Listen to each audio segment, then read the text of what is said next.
Picture this. It's 1995, and Porsche engineers are sitting in a boardroom, probably drinking schnapps, when someone says, "You know what our already dangerous 911 needs? More power and less safety." The Porsche 911 GT2, nicknamed the Widowmaker, was born from this moment of German insanity. 444 horsepower and a rear-engine layout with zero traction control.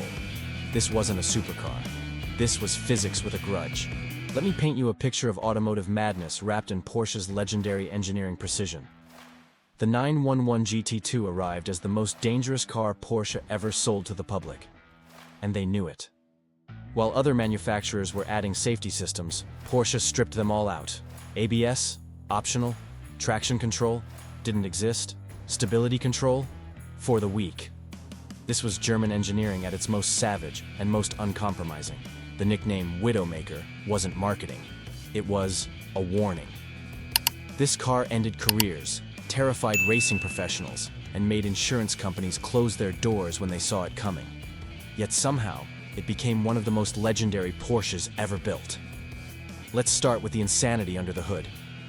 The 911 GT2 packed a twin-turbocharged 3.6-liter flat-six engine producing 444 horsepower. 444. In 1995, that was hypercar territory, stuffed into a car that weighed barely 2,800 pounds. But here's where German engineers went full mad scientist. They mounted all that power in the rear of the car. Rear engine, rear-wheel drive, with turbos that delivered power like a freight train hitting you from behind. Physics teachers used the GT2 to explain snap oversteer, right before showing the consequences. 0 to 60, just 3.7 seconds. In 1995, top speed, a staggering 189 miles per hour. These weren't just impressive numbers. They were driver-humbling statistics for unprepared owners. The GT2 didn't accelerate. It launched you into a dimension where physics became optional and survival became questionable. The 993 generation GT2, the first Widowmaker, produced 430 horsepower initially. Porsche customers complained it wasn't crazy enough, so Porsche bumped it to 444 horsepower because apparently 430 wasn't sufficiently unhinged. German customer service at its finest. Here's the beautiful insanity. This car was built for racing homologation. Porsche needed to sell street versions to qualify for GT racing. So they created a race car, added license plates, and said, "Good luck." Some manufacturers detuned race cars for the street. Porsche made them more dangerous.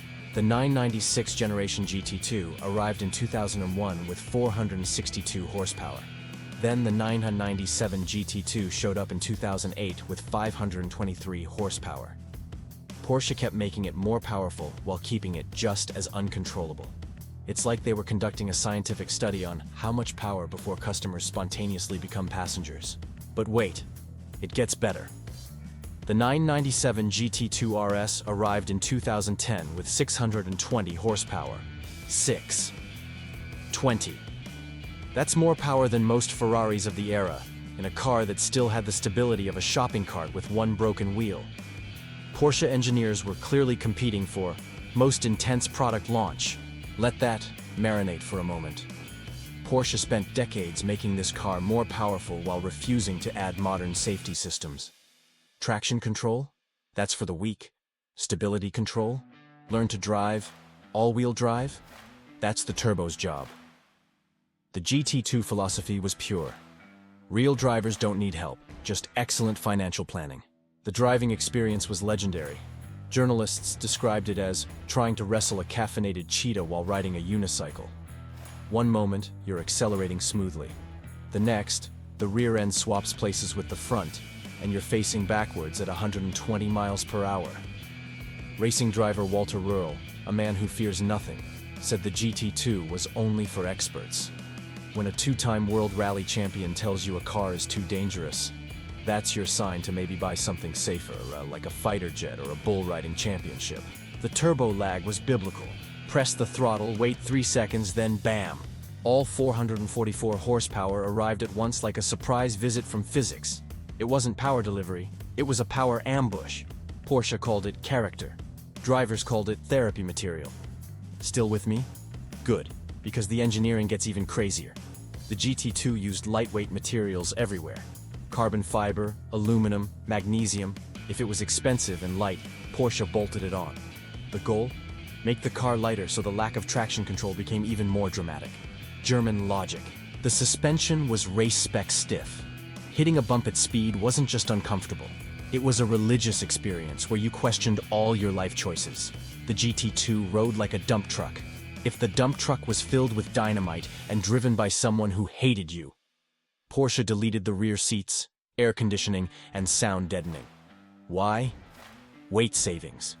Every pound removed meant more power to weight, and more opportunity for the car to betray you. It was engineering purity meets engineering insanity. A match made in hell, or Stuttgart, which is basically the same thing. The brakes were massive, because stopping from 180 miles per hour requires more than prayers and good intentions. Carbon ceramic rotors that cost more than a used Honda Civic. But here's the twisted logic. Better brakes meant you could go faster before needing to stop, which meant more opportunities for drama.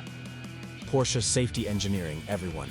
Now, let's talk about the 991 generation GT2 RS, the modern Widowmaker that arrived in 2017. This beast packed 700 horsepower. 700. Porsche finally added modern electronics, but made them optional to turn off. Would you like stability control with your Terror machine? No thanks, I'll take it raw. The 991 GT2 RS set a 6:47.3 lap time at the Nürburgring, one of the fastest production car laps ever. It was faster than the Lamborghini Aventador, faster than the McLaren P1, faster than physics should allow. Porsche proved you could make a Widowmaker that was both intense and the fastest thing on four wheels. Here's the beautiful irony. The GT2 became Porsche's ultimate expression of driver's car philosophy. No all-wheel drive nannies, no electronic interference. Just you, 700 horsepower, and your rapidly diminishing confidence. It's what happens when German engineers are given unlimited budgets and zero adult supervision. Production numbers were insanely limited. The 993 GT2? Around 57 street legal units. The 996 GT2? About 1,287 cars. The 997 GT2 RS? Only 500 made. Porsche didn't mass-produce Widowmakers. They handcrafted them in small batches, probably to limit their legal liability. We only terrified 57 customers, Your Honor. Values today? The 993 GT2 sells for over $1.2 million. The 997 GT2 RS? $500,000 minimum. The 991 GT2 RS? Already appreciating past its $300,000 original price. Apparently surviving a Widowmaker increases its value, assuming you live to sell it. Take a moment, breathe. We're halfway through this story and the insanity only escalates. The GT2 became a status symbol among the ultra-wealthy. Owning one meant you either had the skills to handle it or the money to keep replacing them after incidents. It was the ultimate flex. I'm so rich and skilled, I daily drive a car that actively tries to humble me. Porsche customers have interesting priorities. Celebrity owners included Jerry Seinfeld, Patrick Dempsey, and multiple tech billionaires. Jay Leno called it the scariest car I've ever driven, and I've driven fighter jets. When a man who owns 300 cars and restores W-2 aircraft gives that review, you've achieved something special, or deeply wrong. Racing history was equally legendary.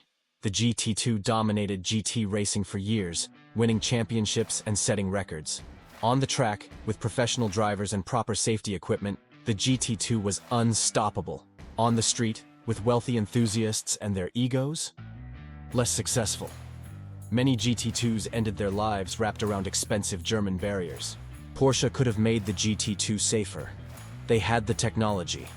The 911 Turbo offered all-wheel drive and stability control. But Porsche deliberately kept the GT2 rear-wheel drive and electronically minimal because, and I quote, "It maintains the purity of the driving experience." Translation: "We're testing driver confidence, Stuttgart edition." The aftermarket tuning scene went absolutely insane with GT2s. Companies like 9FF, TechArt, and RUF added even more power. Some builds exceeded 1,000 horsepower, because when you have a car nicknamed Widowmaker, the logical response is obviously to make it twice as uncontrollable. German tuner logic. Magazine reviews were comedy gold. Intense, yet addictive. We'll humble you, but what a way to learn. The most fun you can have while questioning every life decision. Automotive journalists loved it because it was dangerous. In an era of safe, boring supercars, the GT2 said, "Safety is for minivans," for the steering feel was telepathic, which was necessary because the car's behavior was telepathic too. It knew you were scared before you did.